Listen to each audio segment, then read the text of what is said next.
Premier ministre. Oui.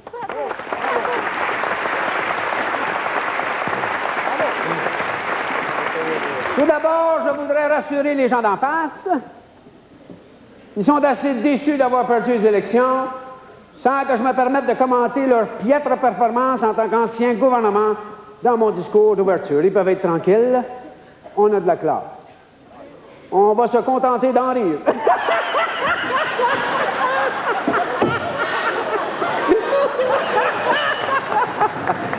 Alors, Monsieur le Président, permettez-moi d'élaborer devant cette Chambre notre plan d'action basé sur les grands thèmes de la politique, c'est-à-dire les grands du discours politique québécois.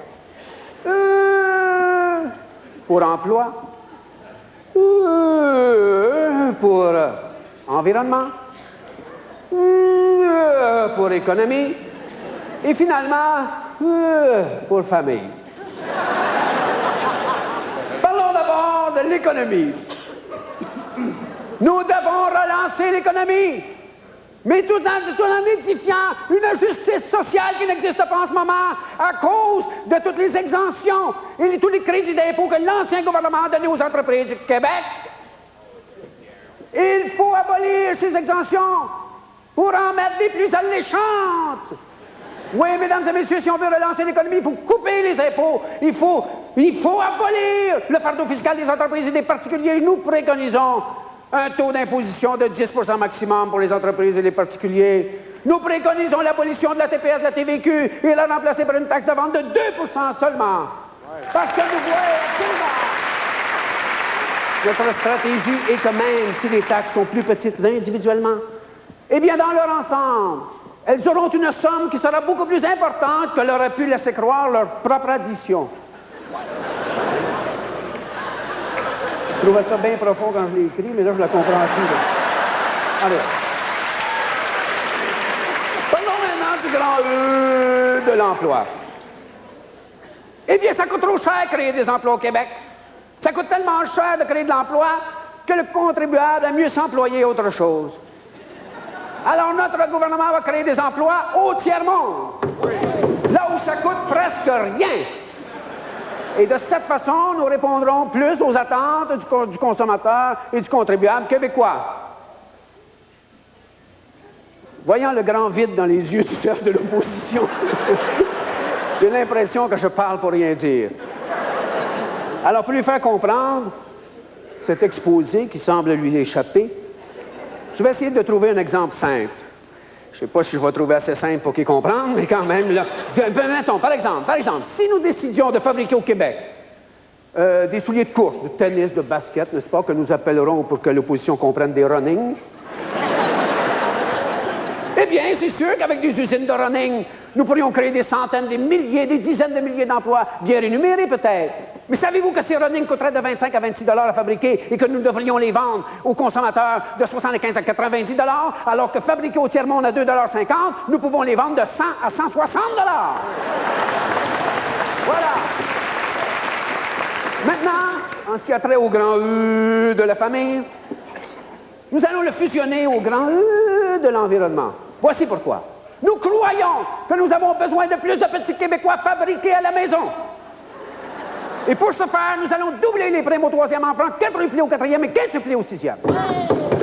Et pour répondre à ceux qui pourraient nous brandir le spectre de la menace de l'explosion démographique, nous allons dénataliser le tiers-monde. Comment allons-nous faire? Eh bien, voilà notre stratégie. Nous allons centupler les crédits au ministère de l'Environnement. 100 fois presque rien, ça fait quand même pas grand-chose. Et avec cet argent, nous allons retirer le phénol de nos eaux. Le phénol est une matière toxique contenue dans les eaux de nos rivières et qui rend les poissons stériles et souvent même font disparaître les organes mâles. Si j'en crois la femme du chef de l'opposition, je pense qu'il y en a dans sa piscine.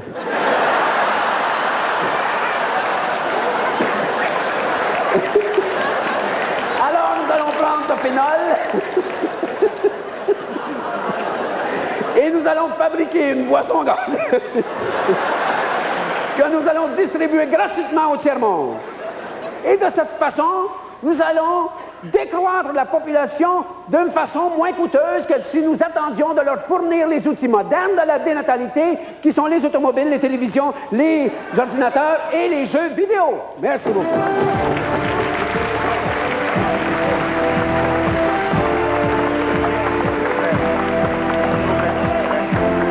S'il vous plaît. Je cède la parole au chef de l'opposition. Oui. Bravo. Merci. J'en prie, restez assis. Chers collègues, membres du cabinet, votre vanité. Si j'ai bien entendu ce que j'ai compris,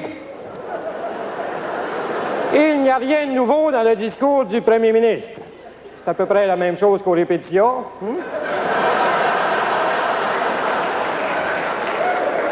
Bien sûr, il peut sembler alléchant là, quand il dit qu'il prendra des mesures pour s'occuper du déficit. Mais quelles seront ces mesures? 10 par 8? 14 par 22? Ah! Vous me faites marrer. Et quand je mords, c'est plus drôle. Monsieur le Président, dans une société aussi contemporaine que la nôtre, le nombre de gens qui ne travaillent pas augmente sans cesse. Et ça, c'est sans compter ceux qui n'ont pas d'emploi. Et pendant ce temps-là, le premier ministre parle d'aller stériliser le tiers-monde avec des boissons gazeuses au phénol ou dans quelque autre pays. Voyons donc. Il y a des moyens beaucoup plus simples que ça, et je parle par expérience car j'ai moi-même subi la grande opération. On m'a fait 2 petites coupures ici, et depuis ce temps-là, j'y pense même plus.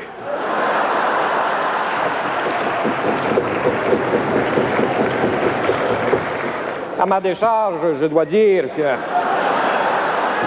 le fait d'avoir Thérèse comme épouse aide énormément.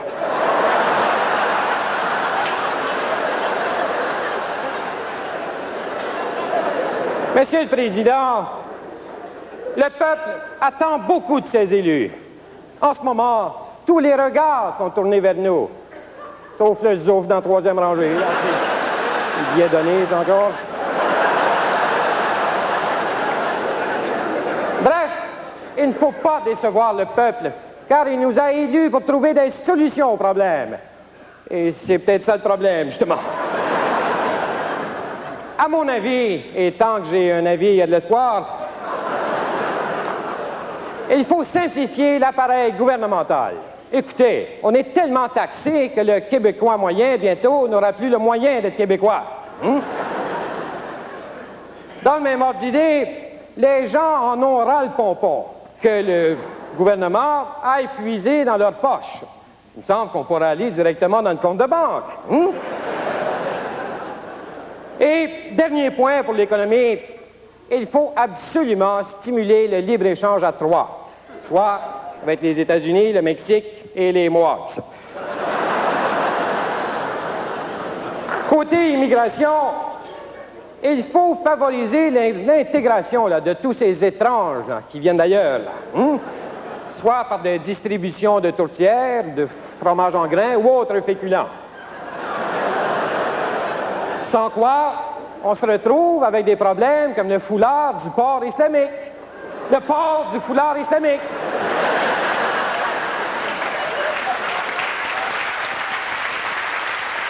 Mais moi, est-ce que j'envoie mes enfants à l'école en chemise à carreaux avec un 26 onces de caribou dans les mains?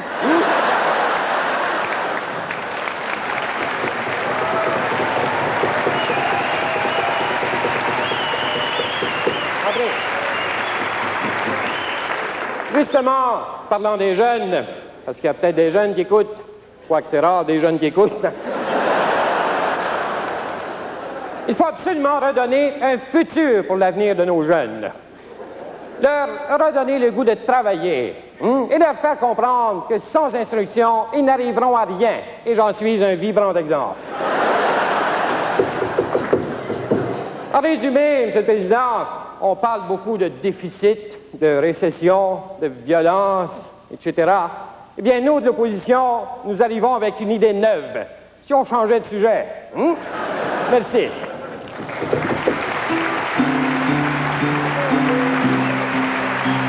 Au retour de la pause, le ministre de l'Asphalte et des Détours, M. Michel Barrette. I don't know.